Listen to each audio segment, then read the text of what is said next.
नमस्कार दोस्तों, मैं Gulshan Kumar BCC Barbigha YouTube channel पर आपका स्वागत करता हूं, अभिनंदन करता हूं। आज हम दोस्तों पॉलिटी में मौलिक अधिकार फंडामेंटल राइट पर चर्चा करेंगे। यहाँ पर हम चर्चा दो तरह से करेंगे, एक तो कंसेप्चुअल और दूसरा है फैक्चुअल।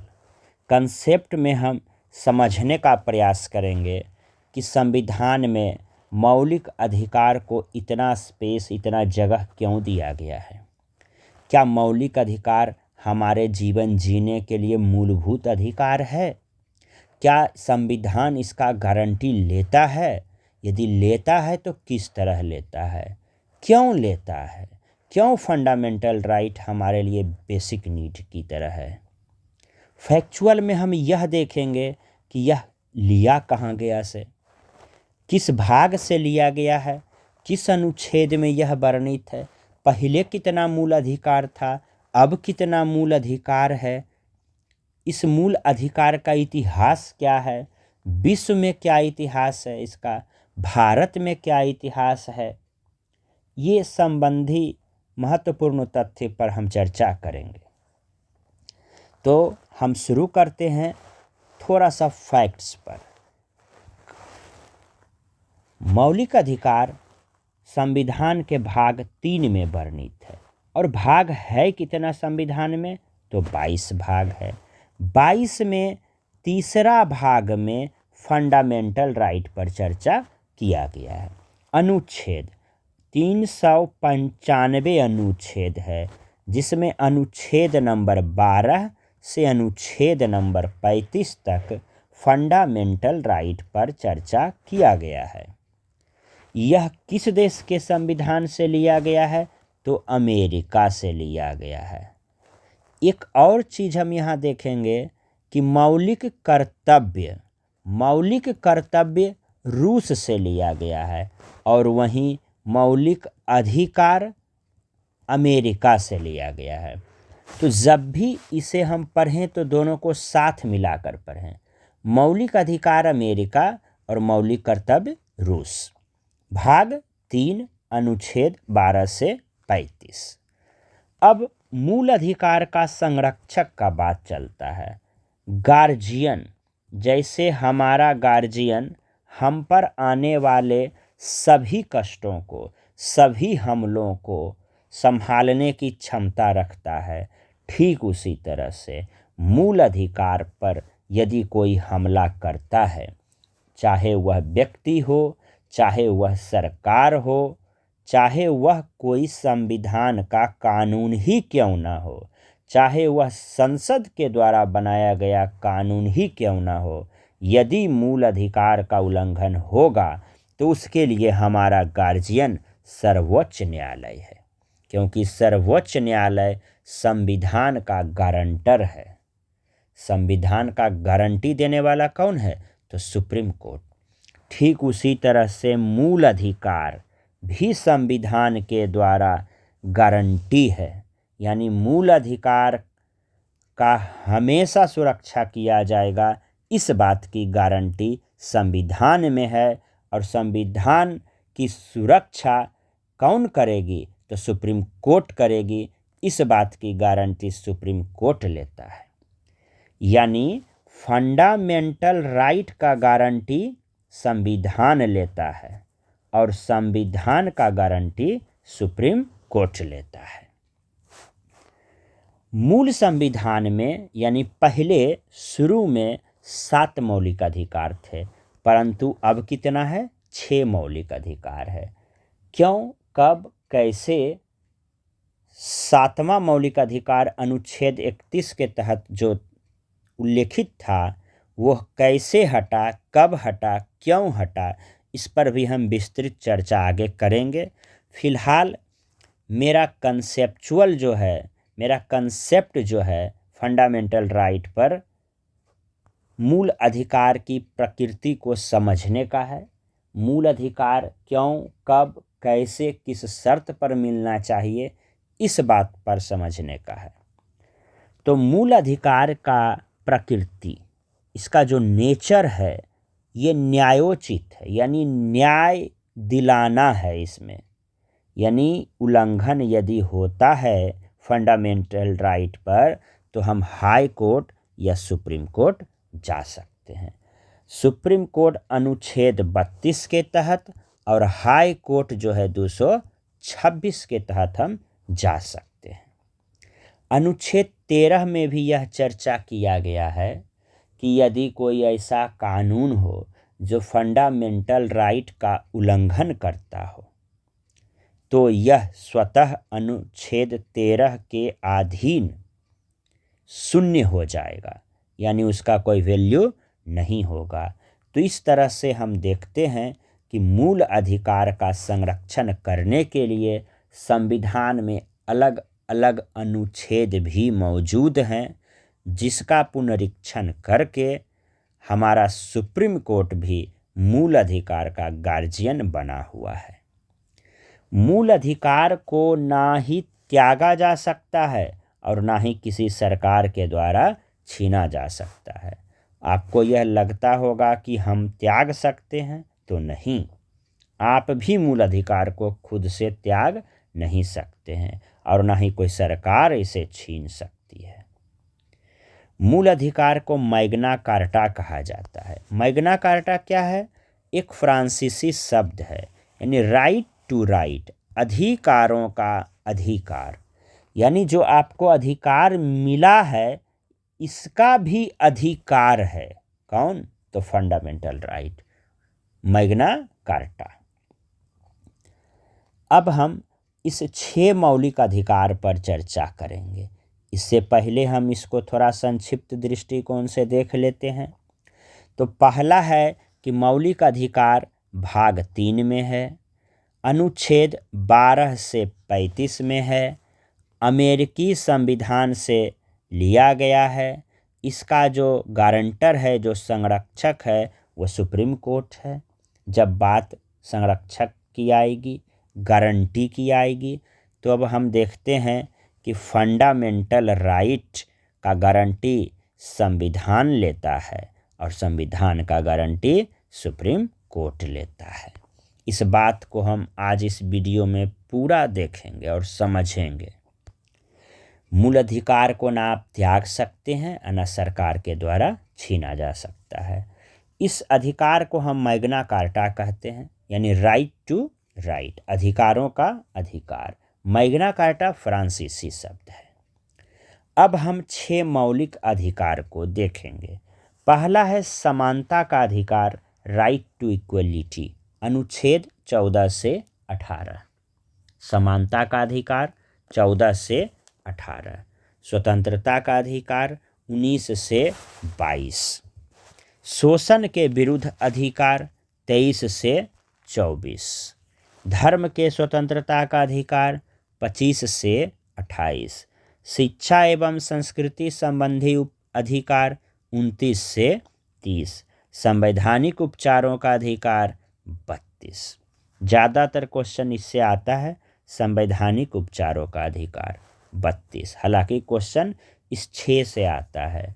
जब भी आपको पॉलिटी को अच्छा तरह से समझना है तो आप जैसे मैथ पढ़ने से पहले मैथ बेहतर करने के लिए आप a+b का होल स्क्वायर वाला सूत्र याद करते हैं, ठीक उसी तरह से आपको भी फंडामेंटल राइट या पॉलिटी समझने के लिए आपको ये 6 मौलिक अधिकार विद आर्टिकल, अनुच्छेद सहित आपको पढ़ना होगा या याद करना होगा। अनुच्छेद 31, ये जो अभी हम कुछ देर पहले 7वां अधिकार के बारे में जो बात कर रहे थे, यही है संपत्ति का अधिकार, फंडामेंटल राइट था। अब संपत्ति का अधिकार को हटाया क्यों गया और इसके पीछे का इतिहास क्या है, इसके पीछे सरकार की योजना क्या थी, इससे होने वाले प्रभाव किसको किसको ज़्यादा दिक्कत दे रहा था, ये सब हम पढ़ेंगे और समझेंगे। संपत्ति का अधिकार फंडामेंटल राइट था। इसको 44वां संविधान संशोधन अधिनियम 1978 के तहत हटाया गया। मूल अधिकार की श्रेणी से हटाकर अनुच्छेद 300 का क में प्रतिस्थापित किया गया। अब ये 300 का क क्या है? इसका मतलब हुआ कि संपत्ति का अधिकार अब एक वैधानिक अधिकार है, यानी कानूनी अधिकार है, मौलिक अधिकार नहीं है।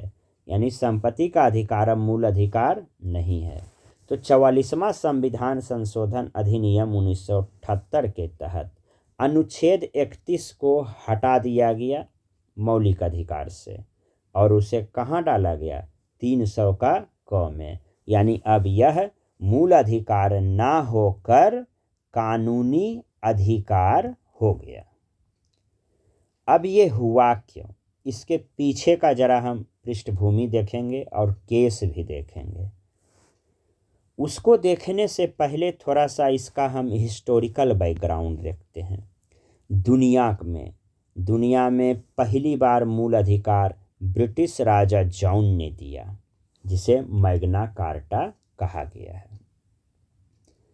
मूल अधिकार के उल्लंघन के कारण फ्रांस के राजा लुई 16वां को फांसी पर लटका दिया गया। देखिए, फ्रांस की क्रांति 1789 पर संक्षिप्त चर्चा हम इतिहास के वीडियो में किए थे, जिसमें बताए थे लुई 16वां शराबी था और उसकी पत्नी मैरी एंटोनियो भी बहुत खर्चीली थी, और दोनों के राजभोग विलासतापूर्ण जीवन का खर्चा जनता उठा रही थी और जनता ऊब चुकी थी। जनता टैक्स भर भर कर जो है दुखी हो गई थी और अंततः उसे विरोध करना पड़ा। और जब वह सड़क पर "वी वांट ब्रेड" का नारा लगाया कि हमें रोटी चाहिए, तो इसी लुई 16वां की पत्नी रानी मैरी एंटोनियो कहती है कि रोटी नहीं केक मांगो। इससे पब्लिक और भड़क गई। दोनों को जो है फांसी पर लटका दिया गया। तो मूल अधिकार का उल्लंघन हो रहा था वहाँ पर राजा के द्वारा। 1789 ईस्वी में अमेरिकी संविधान में भी मूल अधिकार नहीं था। यानी जिस संविधान से मूल अधिकार को लिया गया उसमें भी मूल अधिकार 1789 तक नहीं था। 1791 में अमेरिकी संविधान में एक संशोधन किया गया, बिल ऑफ राइट। अधिकार पत्र के नाम से फंडामेंटल राइट को जोड़ा गया। अब हम आगे जाकर मूल अधिकार को FR से सूचित करेंगे, फंडामेंटल राइट। तो अमेरिकी संविधान 1789 में मूल अधिकार नहीं था, लेकिन 1791 में संशोधन के द्वारा बिल ऑफ राइट, अधिकार पत्र के नाम से फंडामेंटल राइट जोड़ा गया। ये तो दुनिया की बात थी। भारत में चलते हैं। पहली बार मूल अधिकारों को 1895 में संशोधन विधेयक के द्वारा मांग की गई। हम भारत में देखेंगे मांग बहुत पहले से हो रही थी फंडामेंटल राइट की। 1893 भारतीय परिषद अधिनियम में अंग्रेज से मांगा गया, लेकिन अंग्रेज इसे नकार दिया। 1917 से 19 कांग्रेस ने पहली बार मूल अधिकारों की मांग की। अब देखिए कांग्रेस आ जाती है। एनी बेसेंट 1925 में कॉमनवेल्थ ऑफ इंडिया बिल के माध्यम से मूल अधिकार की मांग की। कॉमनवेल्थ क्या है? तो जिस देश पर ब्रिटिश का कब्जा था वो सारे देशों का समूह कॉमनवेल्थ है। 1928 10 अगस्त की बात है, नेहरू रिपोर्ट में भी 19 मूल अधिकारों की मांग की गई थी। 1931 कांग्रेस के कराची अधिवेशन में 19 फंडामेंटल राइट को पारित किया गया, पास कर दिया गया।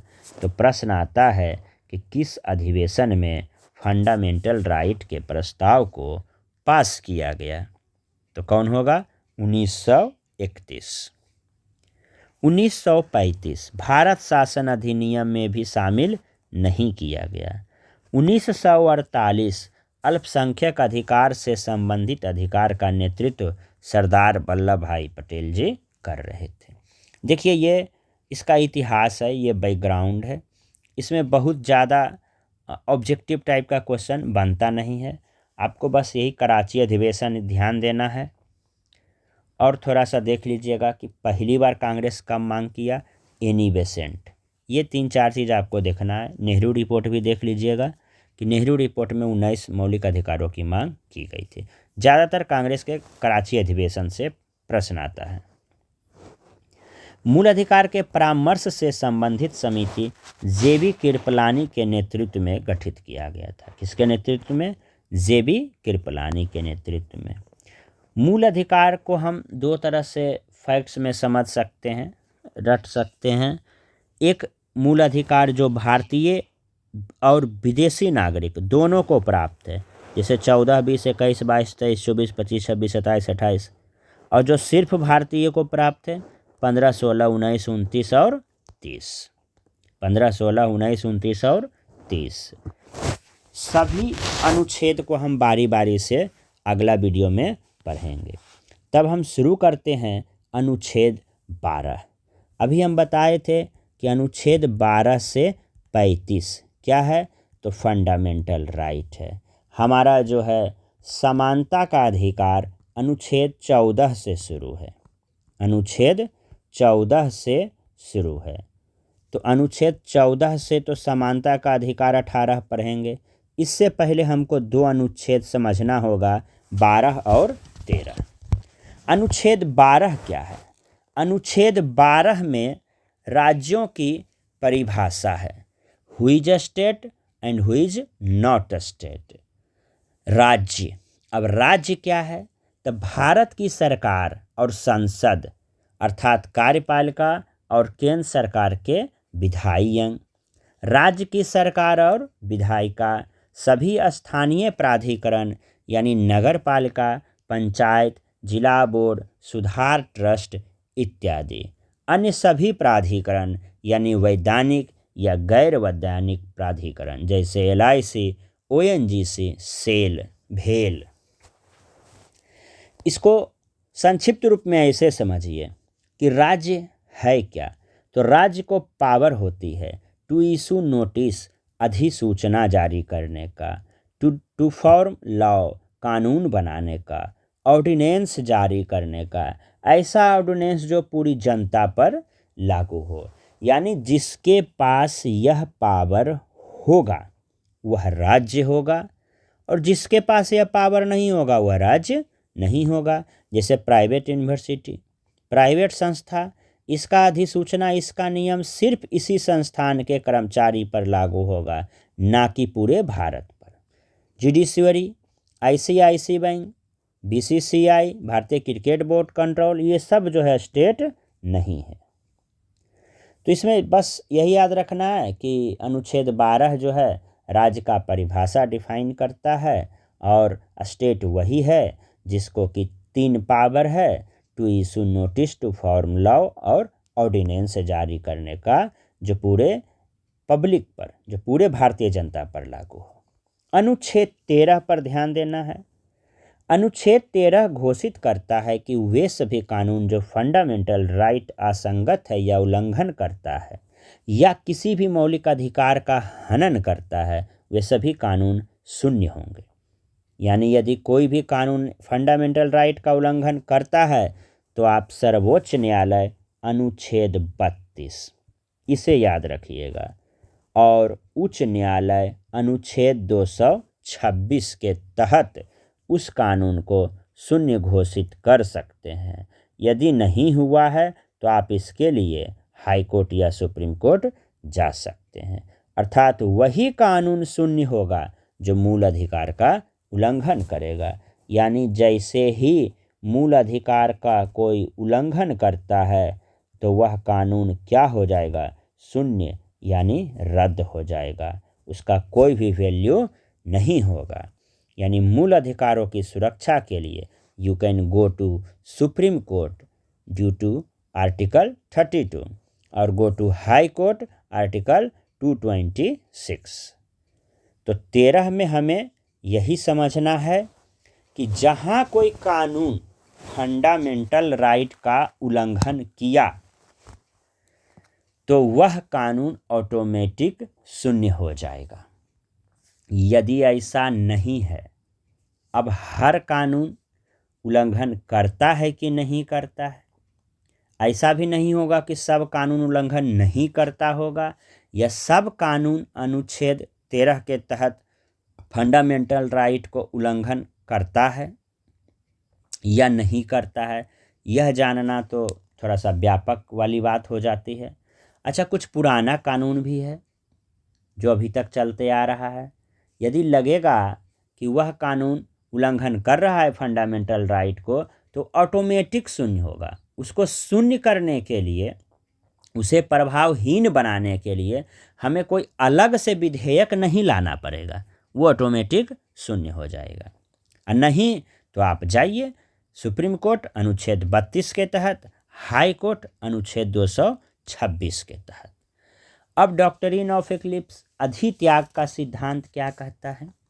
यानी किसे आप त्याग सकते हैं और किसे आप ग्रहण नहीं कर सकते हैं। देखिए, दोनों बात एक ही है। पहला है कि ग्रहण हम नहीं करेंगे और दूसरा है कि हम उसे त्याग देंगे। तो त्याग जब रहे हैं तो ग्रहण नहीं करेंगे।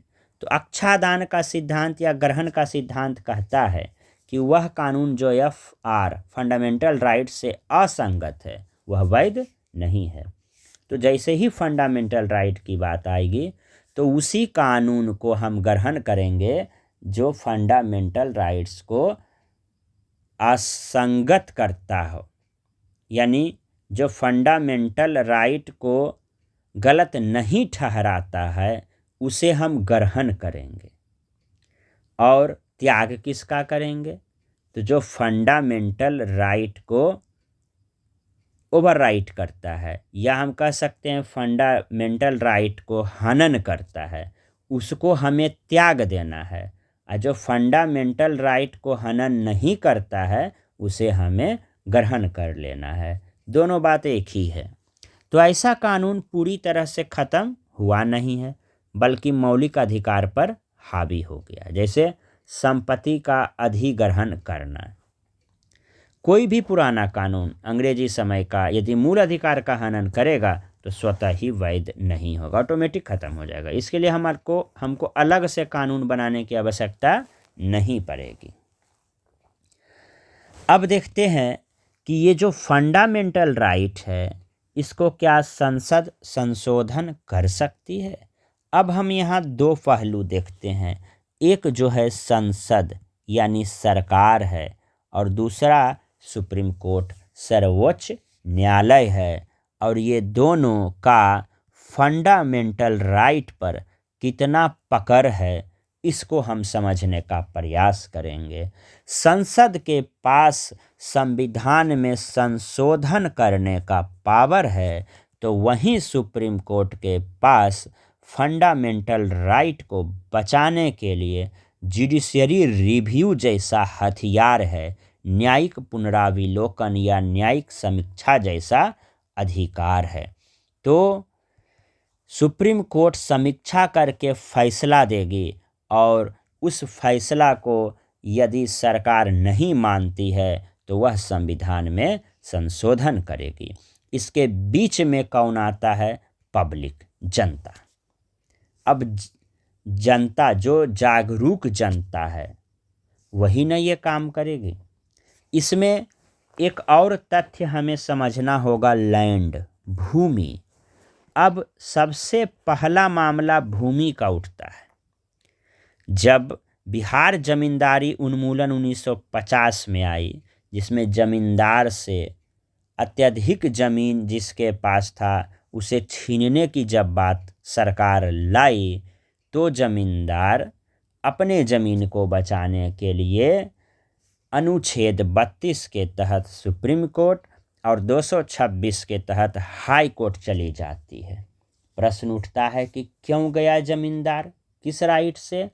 तो उस समय 7 मौलिक अधिकार था, जिसमें एक था अनुच्छेद 31 संपत्ति का अधिकार, यानी कोई भी आपको आपके संपत्ति से हटा नहीं सकती है, छीन नहीं सकती है बिना आपके अनुमति से।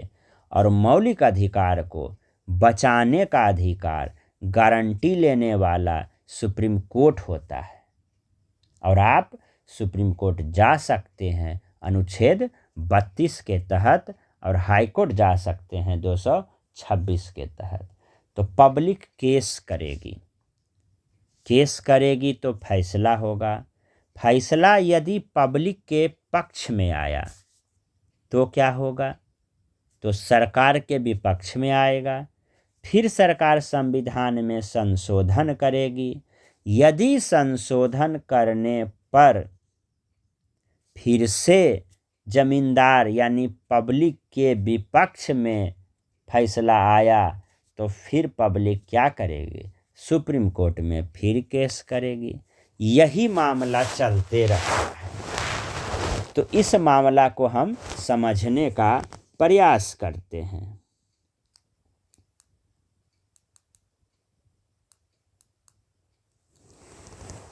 अब हम देखते हैं कि भारतीय संविधान 26 जनवरी 1950 को लागू होता है। अब यह समझेंगे कि यह जो मुद्दा है संपत्ति का, ये आया कैसे। संपत्ति का मुद्दा आया कैसे उठा और कैसे अनुच्छेद 31 को हटाना पड़ा। देखिए, भारतीय संविधान तो 1950 में लागू हो जाती है, लेकिन मुद्दा संपत्ति का हो जाता है। क्यों? क्योंकि संपत्ति फंडामेंटल राइट था। संपत्ति मतलब क्या? जमीन कुछ के ही पास था। जमींदारों के पास हजारों बीघा का जमीन था। सरकार चुनाव में वादा की थी, या सरकार जब देश आज़ाद हुआ तब पब्लिक से वादा की थी कि हमारा देश कैसा होगा, जिसमें सभी की भागीदारी होगी, गरीबों में बांटा जाएगा संपत्ति को। यह सरकार का वादा था। सभी का भागीदारी कब होगा? जब सभी को संपत्ति मिलेगा। तो संपत्ति एक तरफ हजारों बीघा जमींदार के पास थी और वहीं 0 बीघा मजदूर के पास थी। तो ये असमानता तभी न दूर होगी जब संपत्ति का एक निश्चित भूभाग कम से कम उस मजदूर को दिया जाए। और उद्योग धंधा लगाने के लिए भी ज़मीन ज़रूरी था, डेवलपमेंट के लिए भी ज़मीन ज़रूरी था, लेकिन ज़मीन फंडामेंटल राइट था। जैसे ही सरकार ज़मीन लेने जाती तो ज़मींदार चल जाता हाई कोर्ट या सुप्रीम कोर्ट कि हुजूर, हमारे मौलिक अधिकार को छीना जा रहा है, आप ही मेरे माँ बाप हैं, मुझे बचाइए। तो चलिए शुरू करते हैं केस। सबसे पहले सरकार बिहार जमींदारी उन्मूलन लाई 1950 में। बिहार जमींदारी उन्मूलन अधिनियम 1950। इसमें क्या था? इसमें था कि जमींदार के पास जो अत्यधिक ज़मीन है अब वह सरकार को देगी। जमींदार हाई कोर्ट चल गया। क्यों? क्योंकि संपत्ति फंडामेंटल राइट था, इसलिए हाई कोर्ट ने कानून को अवैध घोषित कर दिया। अनुच्छेद 13 भी कहता है कि यदि कोई भी कानून फंडामेंटल राइट का उल्लंघन करता है तो वह शून्य होगा, अवैध होगा। तो बिहार जमींदारी उन्मूलन 1950 जब हुआ तो जमींदार हाई कोर्ट गया और हाई कोर्ट जो है इस कानून को अवैध घोषित कर दिया गया, क्योंकि अनुच्छेद 13 में स्पष्ट उल्लिखित है कि भूमि मौलिक अधिकार है और मौलिक अधिकार को यदि कोई कानून उल्लंघन करता है, हनन करता है, तो वह शून्य हो जाएगा, रिजेक्ट हो जाएगा। अब नेहरू जी टेंशन में कि ये तो एक बिहार स्टेट का बात है, एक बार जमींदारी उन्मूलन हम लाए तो वह हाई कोर्ट चल गया और हाई कोर्ट कानून को रद्द कर दिया। यदि ऐसा ही सब स्टेट में होगा तो हमारे देश में विकास कैसे होगा? हम उद्योग धंधा कहाँ लगाएंगे, डेवलपमेंट कहाँ करेंगे? और दूसरे तरफ जो है खाई वाली बात थी और पहाड़ वाली बात थी। ज़मीन इधर एक ज़मींदार के पास हजारों बीघा है, वहीं दूसरा के पास 1 बीघा भी नहीं है। तो देश सही मामले में स्वतंत्र कैसे होता, कैसे डेवलपमेंट करता। तब नेहरू जी चिंतित हो गए और एक डिसीजन लिए, प्रथम संविधान संशोधन। यह 1951 में हुआ।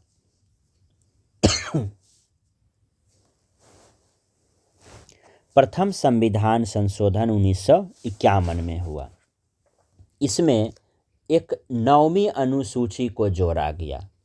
आप जानते हैं कि अनुसूची 8 थे और बाद में यह 4 और बढ़ गया तो हो गया 12। तो 9वीं अनुसूची यानी पहली अनुसूची जिसे संविधान संशोधन करके जोड़ा गया, इसका संबंध जो था भूमि सुधार से था। किससे था? भूमि सुधार से। तो 9वीं अनुसूची किस संशोधन के द्वारा जोड़ा गया? तो प्रथम संशोधन 1951 के तहत। इसका संबंध भूमि सुधार से था। और एक चीज इसको मजबूत बनाया, सुप्रीम कोर्ट ताकि इसमें दखल ना दे, इसलिए 9वीं अनुसूची में शामिल विषयों पर समीक्षा का अधिकार को छीन लिया गया सुप्रीम कोर्ट से। यानी सुप्रीम कोर्ट 9वीं अनुसूची की समीक्षा का अधिकार नहीं है, यानी नो पावर जुडिशरी रिव्यू। यानी 9वीं अनुसूची में जो शामिल हो गया, अब उस पर सुप्रीम कोर्ट कुछ नहीं कर सकता है। और उसमें शामिल क्या कर दिया? जमीन। अब जमींदार जो है फिर से सरकार के खिलाफ कि देखिए महाराज, इस बार ज़मीन को 9वीं अनुसूची में शामिल कर दिया और ये भी कह रहा है कि समीक्षा का अधिकार नहीं है। अब हम क्या करेंगे? अब आप ही बताइए। फिर से चल गया केस सुप्रीम कोर्ट। तो शंकरी प्रसाद बनाम भारत संघ 1951। देखिए सबसे पहले क्या हुआ, संविधान लागू हुआ 1950 में। उसके बाद नेहरू जी जब कानून लागू हो गया, तब बिहार जमींदार उन्मूलन अधिनियम जो आया था, उसमें क्या हम देखते हैं कि जमींदार चल जाता है सुप्रीम कोर्ट और वहाँ पर जो है हाई कोर्ट चल जाता है और वहाँ हाई कोर्ट अनुच्छेद 13 के तहत कानून को अवैध घोषित कर देता है।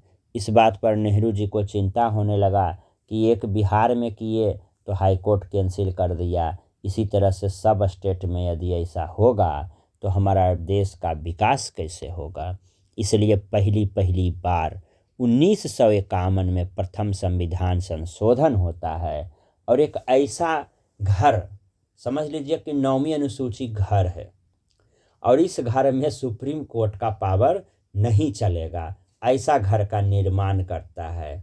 और जिसको लगता है कि यह विषय पर सुप्रीम कोर्ट डिस्टर्ब ना करे, वैसे विषयों को अपने हथियार यानी संशोधन वाला हथियार से संसद यानी लोकसभा यानी सरकार उस विषय को इस घर के अंदर ले आती है, ताकि इस घर में रहने वाले विषयों पर सुप्रीम कोर्ट का कुछ चले नहीं, यानी वो कुछ नहीं कर पाए।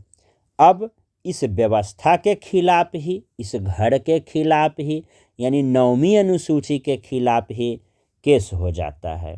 शंकरी प्रसाद जी चले जाते हैं, भारत संघ के खिलाफ केस करते हैं सुप्रीम कोर्ट में सन 1951 में ही। प्रश्न होता है कि क्या सरकार या संसद फंडामेंटल राइट में संशोधन कर सकती है? तो 5 जज का पीठ यानी एक ग्रुप बना फैसला देने के लिए, पीठ या बेंच भी कहते हैं, जिसमें 5 जज थे। इन्होंने निर्णय लिया कि संसद फंडामेंटल राइट में संशोधन एक सीमा तक कर सकती है। फिर दूसरा केस हुआ। अब इसमें हम क्या देखें कि फैसला पब्लिक के पक्ष में नहीं आई। जब पब्लिक के पक्ष में फैसला नहीं आया, यानी जमींदार के पक्ष में फैसला नहीं आया, तो प्रॉब्लम समझिए बना रहेगा। फिर एक सज्जन सिंह केस करते हैं राजस्थान राज्य में। वहाँ भी यही पूछा जाता है कि क्या संसद मूल अधिकार में संशोधन कर सकती है। ये केस 1964 का है। यही निर्णय आता है सेम, अब भी समस्या बना हुआ है। सेम आता है कि एक सीमा तक ही करेगी। अब सुप्रीम कोर्ट को तो कानून की व्याख्या का अधिकार है। क्यों? क्योंकि सुप्रीम कोर्ट संविधान का गारंटर है। सुप्रीम कोर्ट है the power of judiciary review, न्यायिक पुनरीक्षण और पुनर्विलोकन का पावर है उसके पास। अब देखते हैं कि सुप्रीम कोर्ट क्या करता है। तो अभी तक हम 2 केस देखे। पहला क्या देखे? शंकरी प्रसाद, जिसमें हाई कोर्ट जो है कहता है कि एक सीमा तक रद्द किया जा सकता है। शंकरी प्रसाद में हाई कोर्ट नहीं, सुप्रीम कोर्ट कहता है कि एक हद तक किया जा सकता है संशोधन। फिर से केस होता है सज्जन सिंह राजस्थान में, इसमें भी वही फैसला दोहराया जाता है। अब एक और केस आता है गोलकनाथ, जिसमें कुछ होता है। गोलकनाथ केस बनाम पंजाब राज्य 1967। देखिए इसमें स्टोरी क्या है कि पंजाब के 2 जमींदार भाई हैं, विलियम गोलकनाथ और हेनरी गोलकनाथ। दोनों को 500 बीघा ज़मीन था। पंजाब सरकार कानून लाती है कि 30 एकड़ से ज़्यादा ज़मीन किसी भी ज़मींदार के पास नहीं रहेगा। अब बताइए 470 एकड़ का बात कोई छोड़ेगा? एकदम नहीं छोड़ेगा। गोलकनाथ चले जाते हैं सुप्रीम कोर्ट पंजाब सरकार के खिलाफ। तो वही है गोलकनाथ केस बनाम पंजाब राज्य 1967 की बात है। वहाँ चले जाते हैं सुप्रीम कोर्ट में केस करने के लिए। तो फैसला क्या आता है कि संसद फंडामेंटल राइट में संशोधन नहीं कर सकती है। अब यहाँ पर जो फैसला आया है वो किसके पक्ष में आया? वो आया है जमींदार के पक्ष में कि संसद यानी सरकार संशोधन नहीं करेगी, यानी अनुच्छेद 31 संपत्ति का अधिकार बना रहेगा। जबकि शंकरी प्रसाद और सज्जन सिंह केस में कहा कि हाँ कर सकती है, यानी संपत्ति का अधिकार हट सकता है और जमींदार का ज़मीन छीना जा सकता है। जबकि गोलकनाथ केस में हुआ कि संशोधन नहीं कर सकती है, यानी सरकार जमींदार की ज़मीन छीन नहीं सकती है बिना जमींदार के अनुमति का। अब एक बात आपको ध्यान देना होगा कि शंकरी प्रसाद और सज्जन सिंह के फैसले को गोलकनाथ केस के मामले में पलट दिया गया। और जब भी केस का फैसला पलटना हो तो जज की संख्या पहले से अधिक होगी। जैसे पहले 5 जज का पीठ था और जब फैसला पलटने की बारी आई तो 11 जज बैठे, जिसमें 6 जज पक्ष में दिए कि संशोधन नहीं करेगा और 5 जज विपक्ष में वोट दिए कि संशोधन करेगा। इस तरह से संशोधन नहीं करने वाला जज की संख्या ज़्यादा हुई तो यह फैसला लागू हो गया कि फंडामेंटल राइट में संशोधन सरकार नहीं कर सकती है। तो हमें क्या याद रखना है कि शंकरी और सज्जन सिंह में था कि संशोधन कर सकती है, परंतु गोलकनाथ में हुआ कि संशोधन नहीं कर सकती है। अब देखिए, अब फैसला जमींदार के पक्ष में आ गया। अब जमींदार का ज़मीन नहीं छिनाएगा। फिर से सरकार को टेंशन हो गया। और उस समय इंदिरा गांधी की सरकार थी, वो तो खुद ही जिद्दी थी। उसको लगा कि सुप्रीम कोर्ट बहुत बाबा बन रहा है। वह सुप्रीम कोर्ट को यह दिखलाने के लिए कि हम भी पावरफुल हैं, सभी बैंकों का राष्ट्रीयकरण 1969 में कर दिया कि देखो हम भी कम नहीं हैं। लेकिन इससे जो कठिनाइयाँ उत्पन्न हुई वो अभी भी समाप्त नहीं हुई।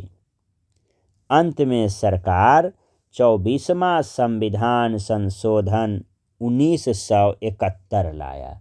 CAA का मतलब हुआ कॉन्स्टिट्यूशन अमेंडमेंट एक्ट, संविधान संशोधन अधिनियम।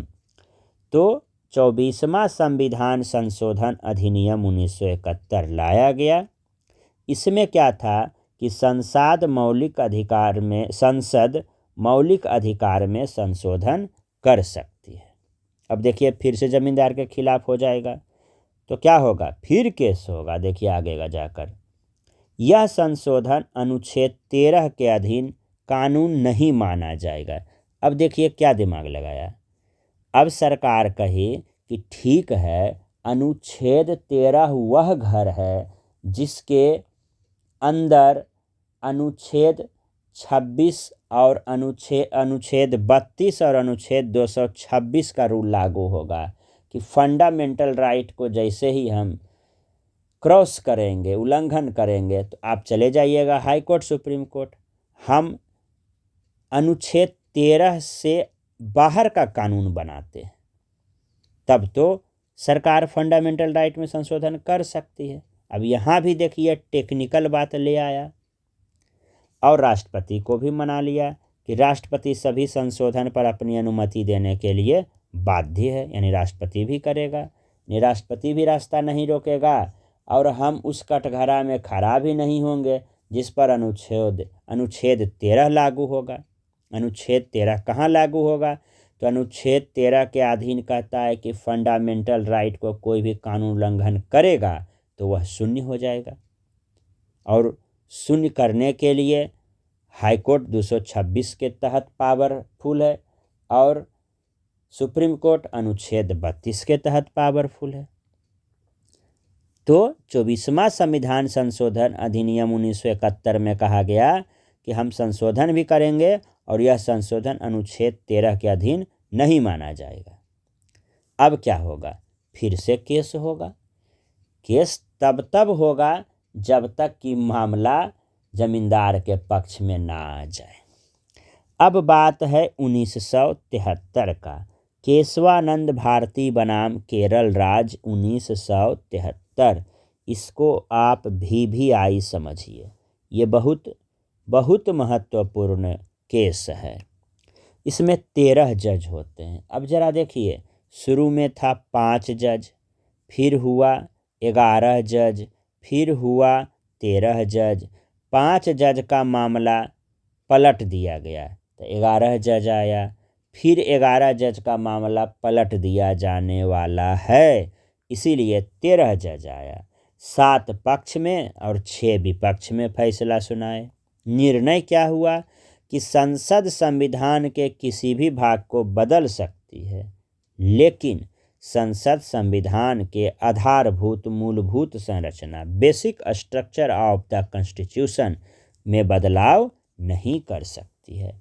यानी चेंज कर सकती है भाग 3 के मौलिक अधिकार के किसी भी भाग को, परंतु चेंज नहीं कर सकती है basic structure of the constitution को, संविधान के मूलभूत संरचना को। तो फिर प्रश्न उठता है, सरकार पूछती है कि ठीक है, ये बेसिक स्ट्रक्चर क्या है, ये हमको बताइए। तो सुप्रीम कोर्ट कहता है वी डोंट नो, हम नहीं जानते हैं, लेकिन जब जब ज़रूरत पड़ेगा तब हम समीक्षा करेंगे। क्यों? क्योंकि समीक्षा का अधिकार भी तो सुप्रीम कोर्ट के पास है। अनुच्छेद 32 संवैधानिक उपचार का अधिकार देता है। अनुच्छेद 13 भी कहता है कि जहां फंडामेंटल राइट को क्रॉस करे तो उसको शून्य कर दो। अब बात रुक जाती है basic structure of the constitution का। कहता है कि फिलहाल इसका मतलब यह समझो कि ऐसा संवैधानिक परिवर्तन जिससे जीवन पर कोई प्रभाव ना पड़े, वह basic structure of the constitution कहलाएगा। यानी यदि आप कोई कानून बनाते हैं और उससे जीवन पर प्रभाव पड़ता है तो वह कानून फंडामेंटल राइट का उल्लंघन माना जाएगा और हम यानी न्यायालय उसे रद्द कर देंगे।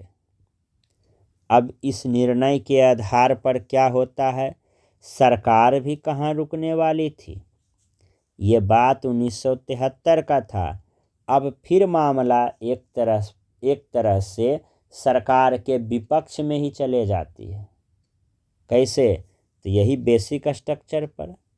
अब 44वां संविधान संशोधन 1978 होता है, जिसके तहत अनुच्छेद 300 क के अनुसार संपत्ति को अब मूल अधिकार में ना रखकर किस में रखा जाता है, कानूनी अधिकार में। अब केशवानंद भारती बनाम केरल राज्य के विरुद्ध तत्कालीन सरकार 42वां संविधान संशोधन 1976 लाती है। तो अभी ये 1978 वाला पॉइंट को हटाकर पहले हम समझते हैं 42वां संविधान संशोधन 1976।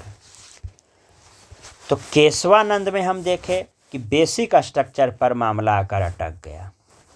सरकार क्या करती है, फिर से संशोधन करती है, क्योंकि सरकार के पास संशोधन वाला हथियार है तो सुप्रीम कोर्ट के पास फैसला लेने वाला हथियार है।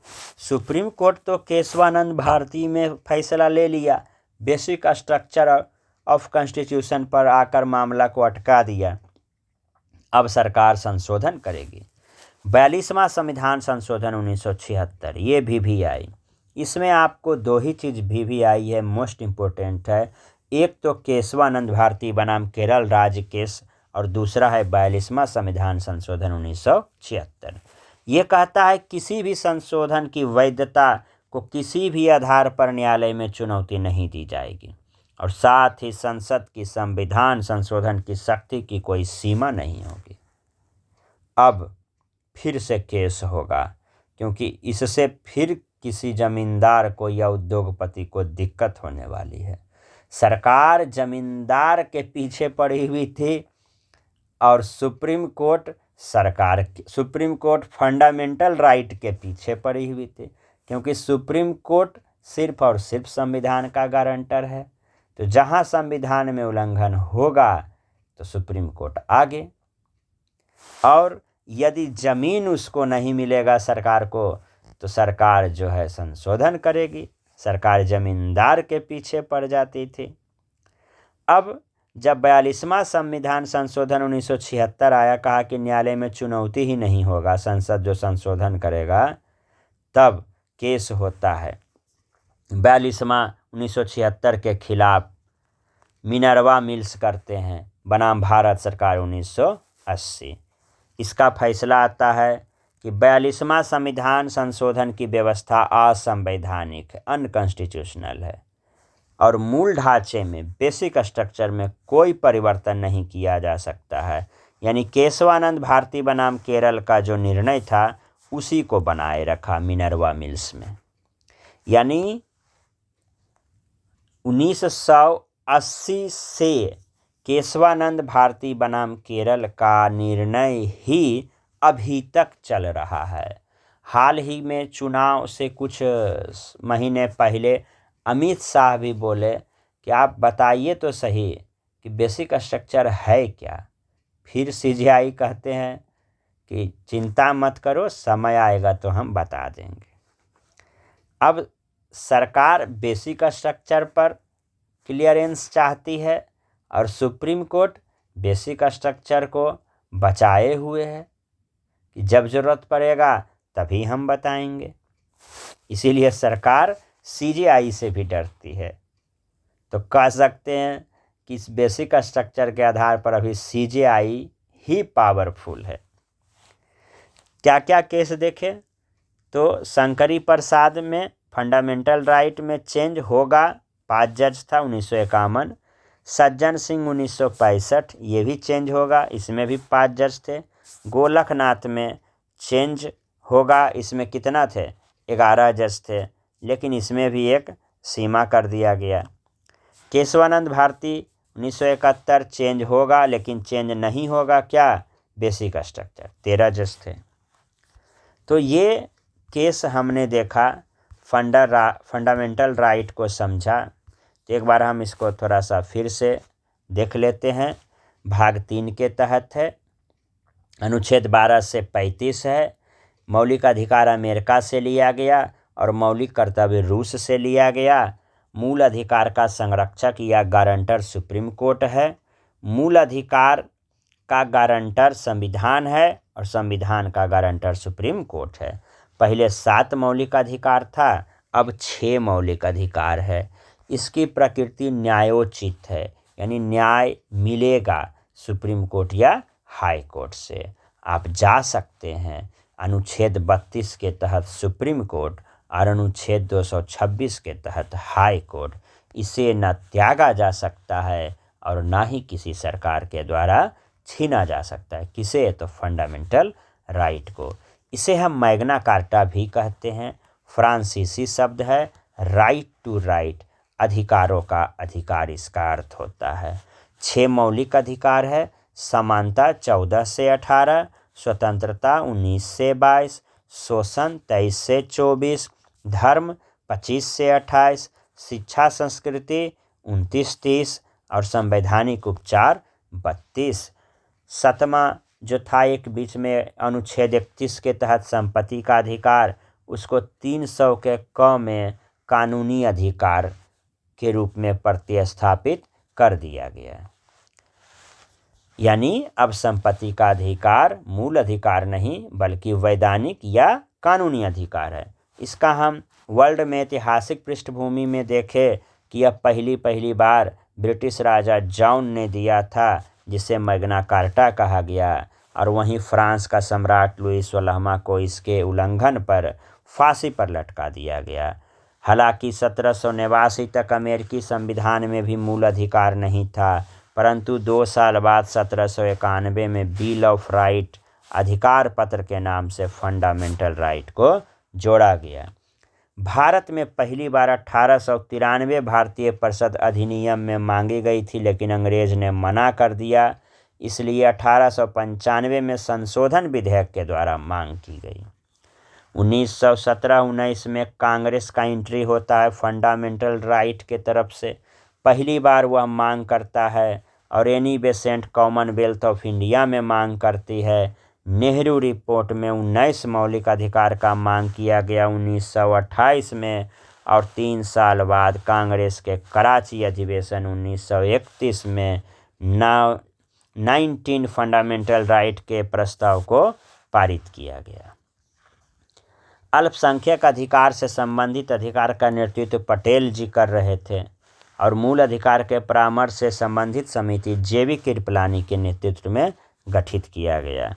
कॉमनवेल्थ देश क्या है? तो ब्रिटिश सरकार ने जिन देशों को गुलाम बनाया। अब मूल अधिकार में हम देखेंगे वैसा मूल अधिकार जो दोनों को मिला है, भारतीय और विदेशी नागरिकों को, 14, 20, 21, 22, 23, 24, 25, 26, 27, 28, और सिर्फ भारतीय को 15, 16, 19, 29, 30। अनुच्छेद 12 से शुरू करते हैं। राज्य की परिभाषा है, राज्य को शक्ति होता है to issue notice to formula ordinance, जो पूरे पब्लिक पर लागू हो, वो स्टेट है, अब बाकी स्टेट नहीं है। 13 कहता है जो भी फंडामेंटल राइट को उल्लंघन करेगा, कोई भी कानून हो, तो वह आर्टिकल 32 अनुच्छेद 32 के तहत सर्वोच्च न्यायालय और अनुच्छेद 226 के तहत उच्च न्यायालय उस कानून को शून्य घोषित कर देगा, यानी प्रभावहीन कर देगा। तो हमें यहाँ ध्यान देना है कि अनुच्छेद 32 सुप्रीम कोर्ट के तहत हम जा सकते हैं फंडामेंटल राइट का उल्लंघन होने पर, और 226 के तहत हाई कोर्ट जा सकते हैं। तो मूल अधिकार का सुरक्षा हेतु आप सुप्रीम कोर्ट और हाई कोर्ट जा सकते हैं।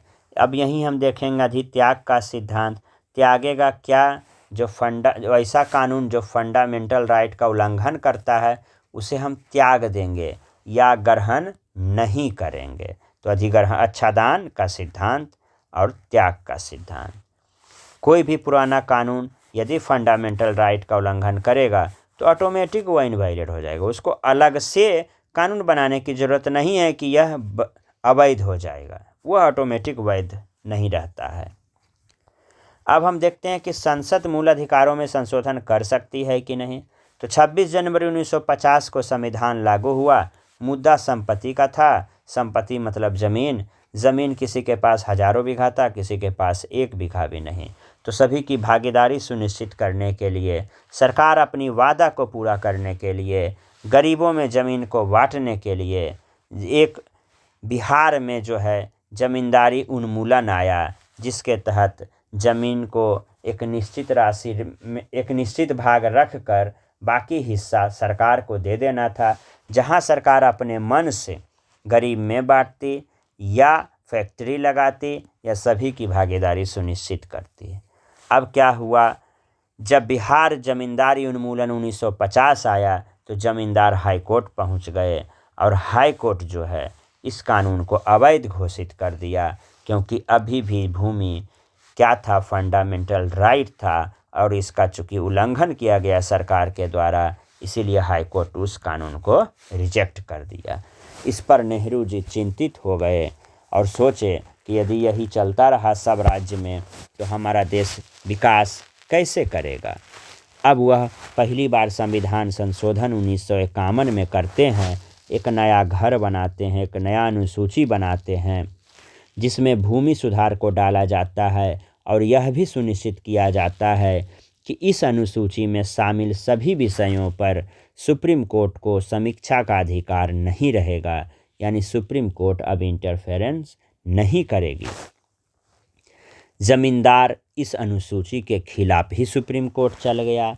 शंकरी प्रसाद बनाम भारत संघ 1951, इसमें फैसला आया कि संसद फंडामेंटल राइट में संशोधन एक सीमा तक कर सकती है। फिर भी टेंशन हो गया, किसको? जमींदार को। फिर एक केस होता है, सज्जन सिंह करता है राजस्थान राज्य में, इसमें भी सेम फैसला आता है। तीसरा केस फिर हुआ, गोलखनाथ केस बनाम पंजाब राज्य 1967, इसमें भी जो है पंजाब का 2 भाई विलियम गोलखनाथ और हेनरी गोलखनाथ रहता है। 11 जज बैठा, पहले 5 था, अब 11, यानी फैसला पलटेगा। क्या हुआ फैसला? तो इसमें भी वही बात बोला कि यह जो है अवैध है।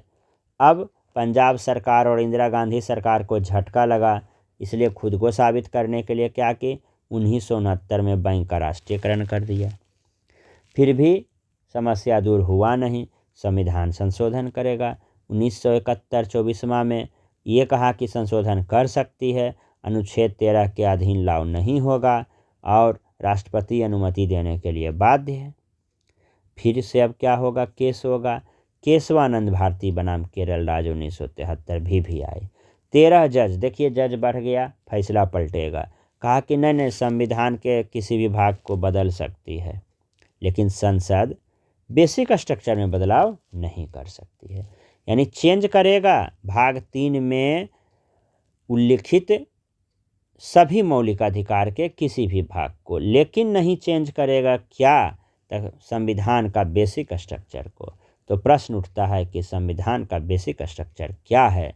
कहता है हम नहीं जानते हैं, लेकिन ज़रूरत पड़ेगा तो बताएंगे। फिलहाल ऐसा परिवर्तन जो जीवन पर कोई प्रभाव नहीं डाले, वह जो है वह संवैधानिक परिवर्तन मान्य होगा, और जैसे ही डालेगा तो वह कानून रद्द हो जाएगा। फिर केशवानंद केस के निर्णय के आधार पर जो है क्या होता है, सरकार 42वां संविधान संशोधन 1976 लाती है। ये कहता है कि हाँ, कोई भी संशोधन हम करेंगे, न्यायालय में चुनौती नहीं होगा और कोई भी सीमा नहीं रहेगा संसद के द्वारा किया गया संशोधन पर। फिर से मिनरवा जी चले जाते हैं, केस कर देते हैं 42वां संविधान पर संशोधन पर। तब सरकार कहती है कि 42वां संविधान संशोधन की व्यवस्था असंवैधानिक है, यानी सरकार जो निकाली है संविधान से अलग है और मूल ढांचे में कोई परिवर्तन नहीं होगा। अतः केशवानंद भारती बनाम केरल का ही निर्णय अभी तक है जो चल रहा है, इसीलिए केशवानंद फेमस है। तो केशवानंद का ही फैसला मिनरवा मिल्स दिया है। केस हम देख लेते हैं, शंकरी प्रसाद, सज्जन सिंह, गोलखनाथ और केशवानंद भारती। ये केशवानंद भारती BBI है। तो दोस्तों, आज हम मौलिक अधिकार का कंसेप्चुअल ज़्यादा और फैक्चुअल कम पढ़े हैं। अब कल हम अनुच्छेद 14 से चलेंगे, यानी नेक्स्ट वीडियो में आपका रहेगा अनुच्छेद 14, 15, 16, 17, 18 से लेकर 32 तक ये पूरा हम डिटेल चलेंगे। और जो वीडियो अभी तक नहीं आया है पॉलिटी का, जल्द से जल्द आ जाएगा। तो दोस्तों यदि आपको लग रहा है कि हम कुछ मेहनत कर रहे हैं तो थोड़ा लाइक, सब्सक्राइब और कमेंट भी कर दिया कीजिए। धन्यवाद।